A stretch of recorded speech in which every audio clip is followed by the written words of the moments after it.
Entends-tu l'animal enfermé ? Entends-tu l'animal enfermé ? Nous entrons en prison discuter avec eux de leur vie, comment elle s'organise, les contraintes du dedans, les souvenirs du dehors. Voir si les relations avec le vivant existent encore ou si elles sont oubliées ou peut-être cachées. Les cohabitations en cellules sont fraternelles, violentes, silencieuses ou bavardes. La prison bruisse de 1000 embrouilles, de 1000 secrets, de 1000 prières. Nous nous surprenons à évoquer d'autres présences qui s'agitent dans les recoins de leur mémoire, de leurs rêves, des cellules ou des cours de promenade. À l'ombre des regards, des présences craintives, mais bien vivantes, émergent doucement.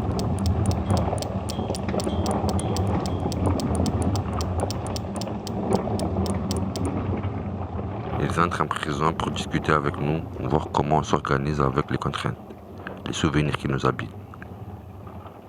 Voir si nous avons des animaux en cellule ou avec qui on parlerait aux fenêtres. La vie avec les co-détenus est compliquée. Parfois c'est intenable. D'autres fois on se marre bien. Ça parle, ça rigole. Mais ça parle trop aussi. La prison bruse des 1000 embrouilles, des 1000 secrets, des 1000 prières.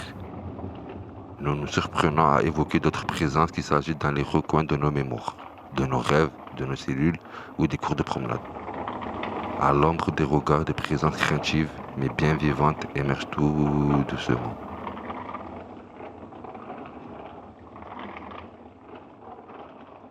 Entends-tu l'animal enfermé ?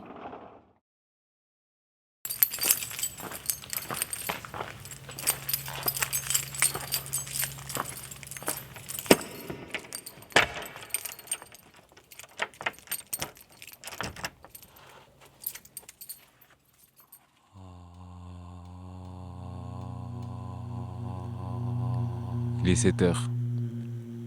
Depuis la fenêtre de ma cellule, au quartier arrivant, je regarde la forêt et j'aperçois un petit renard qui se balade.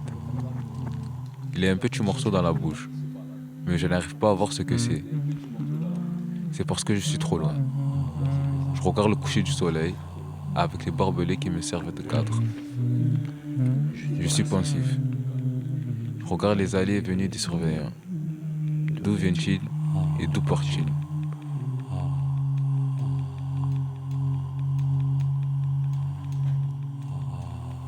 J'aperçois des chats qui se dirigent en bas des fenêtres pour manger les restes des gamelles que les détenus jettent par la fenêtre, entre les barreaux qui nous empêchent de passer nos mains dehors. Quand soudain, j'entends un bruit. Le mécontentement des détenus qui refusent de remonter de promenade car ils ont des choses à revendiquer. J'entends des détonations, des grenades de désencerclement qui sont lancées par des élags. Entre parenthèses, ce sont des surveillants spécialisés pour les interventions en prison s'il y a une émeute ou quoi que ce soit. J'entends des détonations.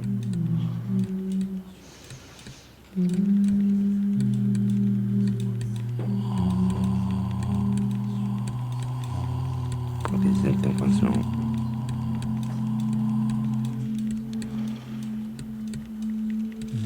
Des pins du coup plus ce soir. Il est 17h30. J'attends les chariots des gamelles qui se dirigent vers ma cellule. Je veux me cuisiner quelque chose et juste prendre le pain. Le surveillant referme la porte à clé. J'attends ses grosses bottes de sécurité et son toki qui se dirigent vers une autre cellule. C'est l'heure des pigeons, des perruches. Ils viennent en bas de ma fenêtre pour manger une fois que les chats sont bien rassasiés.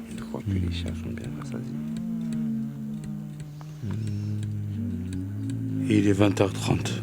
Tout en regardant le journal, j'entends le brouhaha qui commence dans la prison. Des cris, des personnes qui pleurent, des fous qui parlent. Je regarde la lune et je me dis que je suis dans un milieu où il y a qui du fou.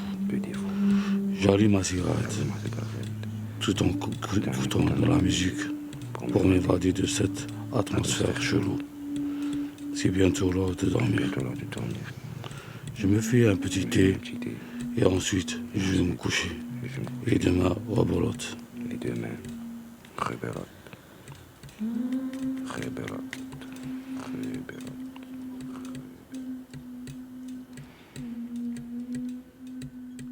rebelote.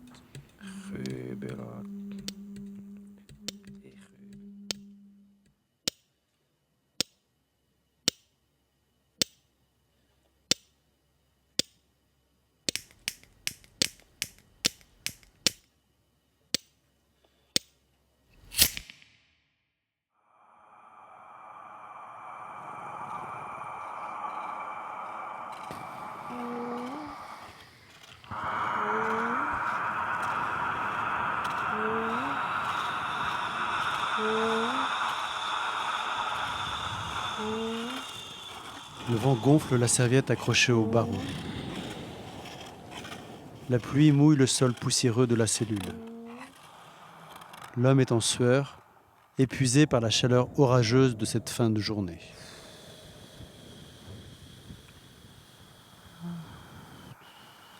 Je me réveille au milieu de la nuit, dans une vaste forêt agitée en plein milieu d'une meute de loups.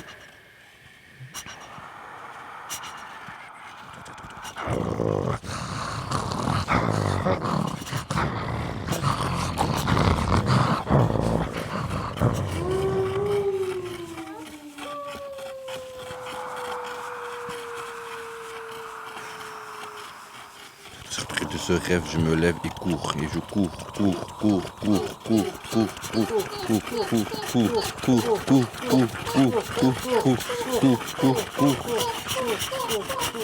Et je me sens pris en chasse. Et là, je continue à courir.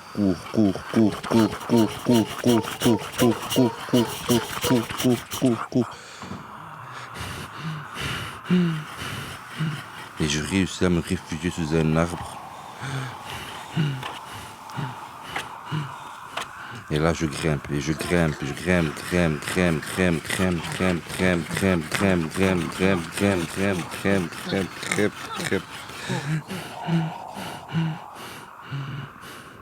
Et d'un coup, je tombe nez à nez avec une ruche d'abeilles, et je continue à grimper.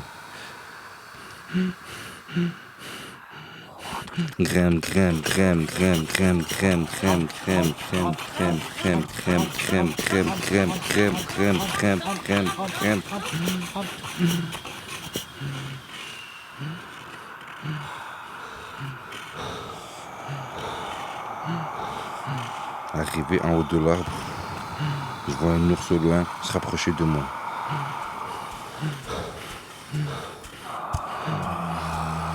Pris de panique, je me réveille.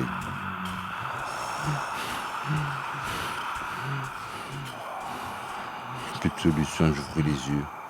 Et là, je vois un poster sur le fond de ma cellule, qu'un poster d'une meute de loups.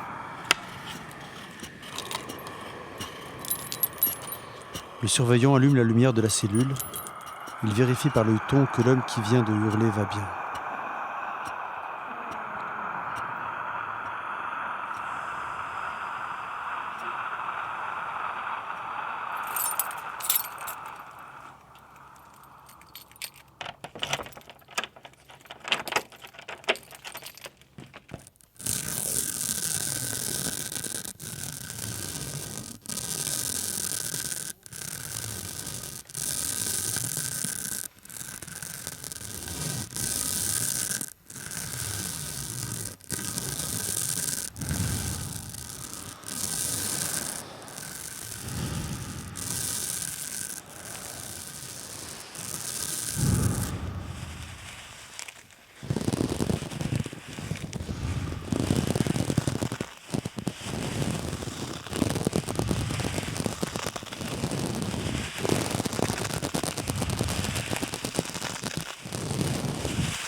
Allongé dans mon lit, je fixe le mur. D'un coup, le sommeil me prend. Comme ficelé par un fil invisible. Je me sens serré, étouffé. Impossible de faire le moindre geste. Tu sais, quand tu dors trop longtemps sur le dos, paralysé, tu as les yeux ouverts, mais tu peux plus bouger. Comme si tu avais un énorme poids sur toi.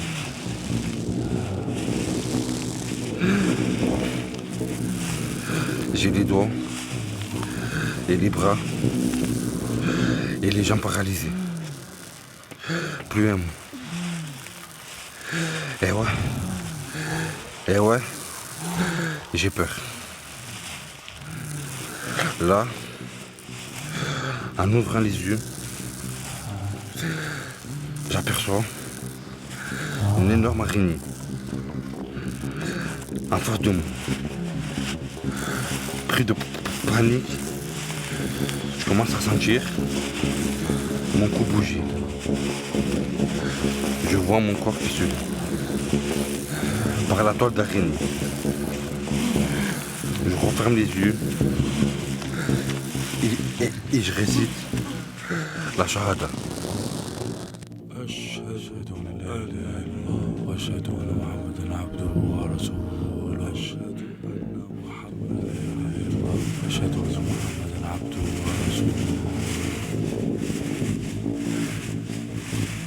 أشهد أن لا إله إلا الله وأشهد أن محمدا عبده ورسوله.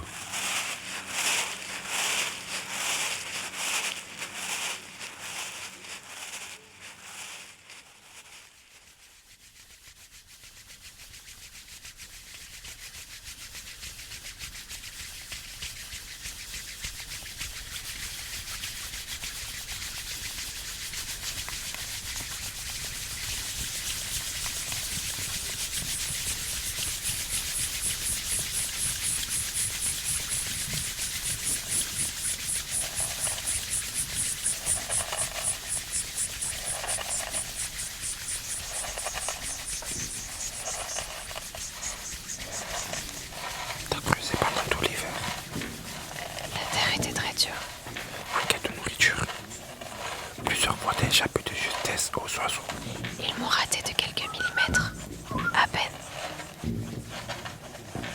Avec le printemps, la terre est devenue plus molle et plus riche. Et t'as bien grossi. Maintenant que la pluie s'est arrêtée, que la température a grimpé, c'est le signe qu'il faut que tu creuses vers le haut. J'ai très envie de chanter. Mais tu ne pourras pas chanter. Tu creuses encore quand une lumière intense t'éblouit. Je veux sortir. Il faut sortir. Je sais pas comment. Je sais pas comment je le sais, mais je sais. Je sais qu'il faut chercher un tronc d'arbre. Et le premier que tu vois est un amandier. Tu te diriges vers l'amandier, mais ton corps devient de plus en plus raide. Bouger est de plus en plus difficile. Presque une torture. Je suis sous l'amandier. Mais je reste figé. J'arrive plus à bouger.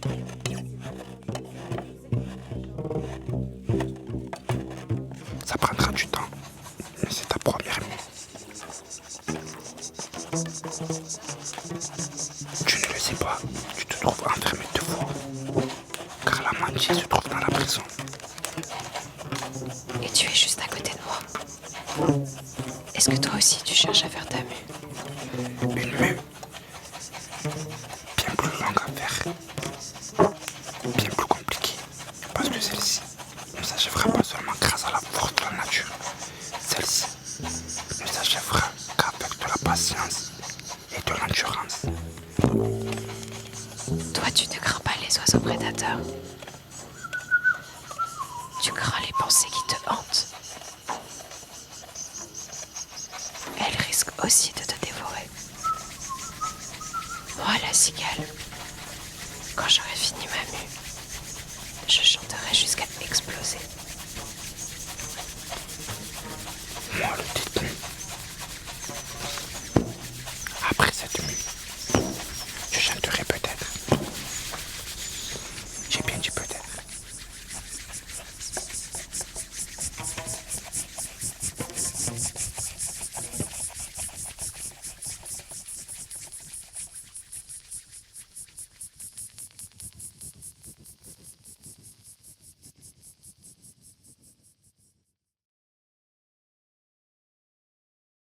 Trois heures. Le silence impose peu à peu dans la cellule. Mon co-détenu commence à réciter le Coran. بسم الله الرحمن الرحيم فابتسم ضاحكا من قولها Quand وقال il ربي arriva أوزعني à la أن vallée des أشكر fourmis, نعمتك Une fourmi dit, ô fourmis, entrez dans vos demeures, de peur que Salomon et ses armées vous écrasent sous leurs pieds sans se rendre compte. Il sourit, amusé par ses propos, et dit, permets-moi Seigneur de rendre grâce pour le bienfait dont tu m'as comblé, ainsi que mes pères et mères, et que je fasse une bonne œuvre que tu agrées, et fais-moi entrer par ta miséricorde parmi les serviteurs vertueux. Une petite lampe me permet de le distinguer dans le nord. Il est assis par terre sur son tapis de prière. En l'écoutant, je sens l'atmosphère changer et je sens mon cœur s'apaiser. Étrangement, plus il récite, plus je sens les larmes couler sans discontinuer sur mon visage. Fatigué, je décide de m'allonger et de me laisser bercer par ce récit.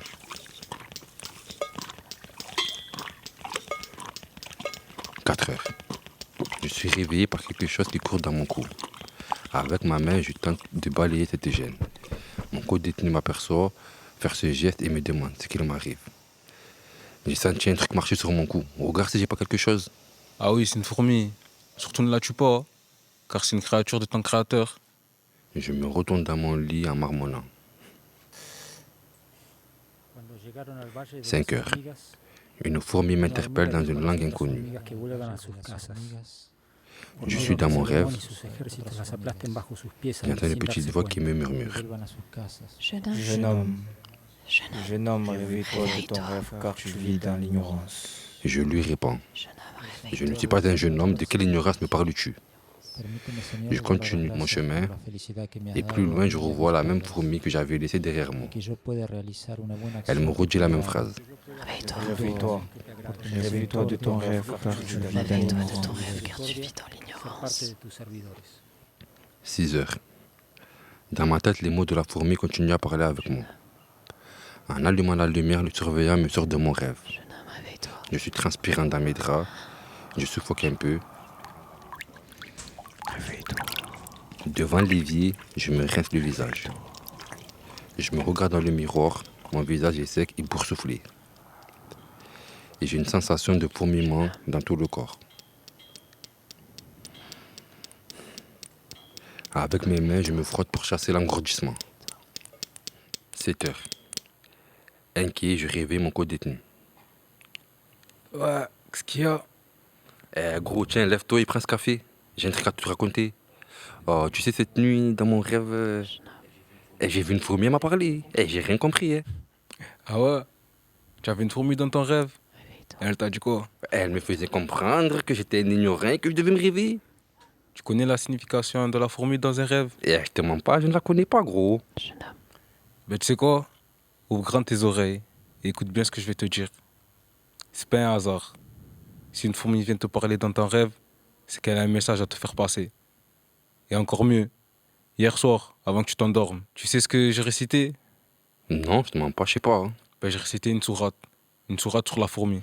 Ah ouais, je comprends mieux alors l'apaisement le soir, mon cœur apaisé.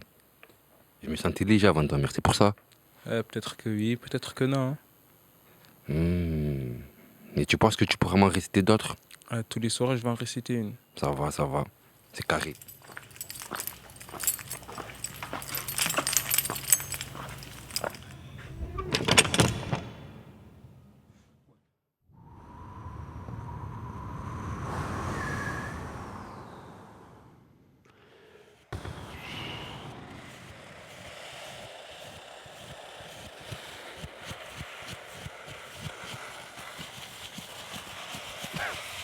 Un nuage de poussière enveloppe la prison. Ses murs se couvrent d'une fine pellicule de couleur ocre. Dedans, les hommes étouffent dans leur sommeil.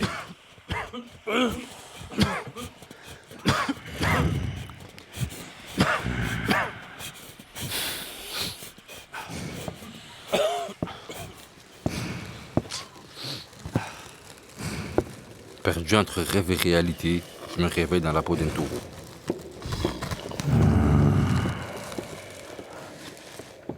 Je me sens gros, je me sens lourd et je me sens fort.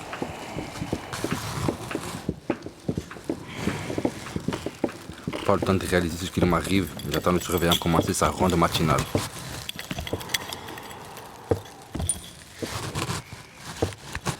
Pris de panique avec mon corps imposant, je commence à tourner en rond. Je tourne. Il y a tout qui se renverse dans la cellule. Je tourne. Tout qui tombe là. Les assiettes, la télé qui tombe. Je renverse tout le frigo, tout qui se renverse. Et je tourne.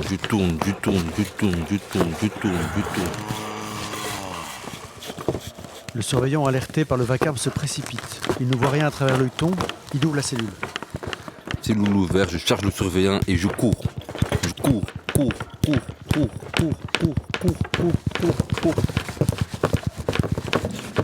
Une porte s'ouvre au loin et je continue à courir. Je cours. Et me voilà dans la promenade. Et je tourne.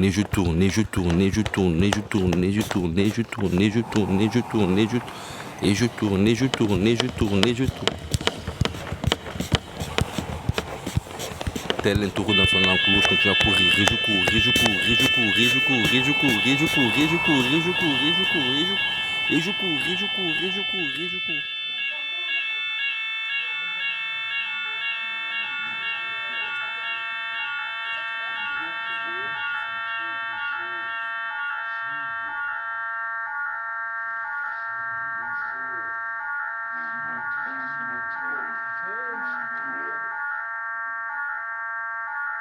Cette création sonore est une coopération entre les artistes Arnaud Théval, Jean-Baptiste Imbert et le groupe de personnes détenues composé de Blacky, MN, Sidou 13, Mighty M, Mohamed Ali, Idriss Bernardo, et Prince Dylan. stagiaires en formation au studio Images et Mouvements de la structure d'accompagnement vers la sortie du centre pénitentiaire de Marseille, les Baumettes. Avec la participation de Léa Alexandre, stagiaire, avec les soutiens techniques de Javier Gorleri et de Momo VIP.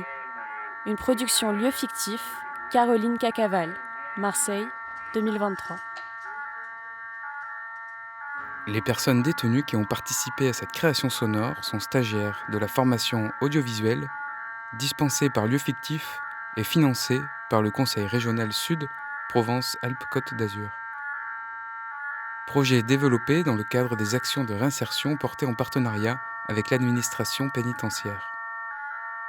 Le studio Images et Mouvements de la SAS des Baumettes reçoit le soutien du SPIP 13, de la DRAC PACA, du FIPD, du Conseil régional Sud Provence-Alpes-Côte d'Azur, du Conseil départemental des Bouches-du-Rhône, de la ville de Marseille, de la Fondation de France et du CNC.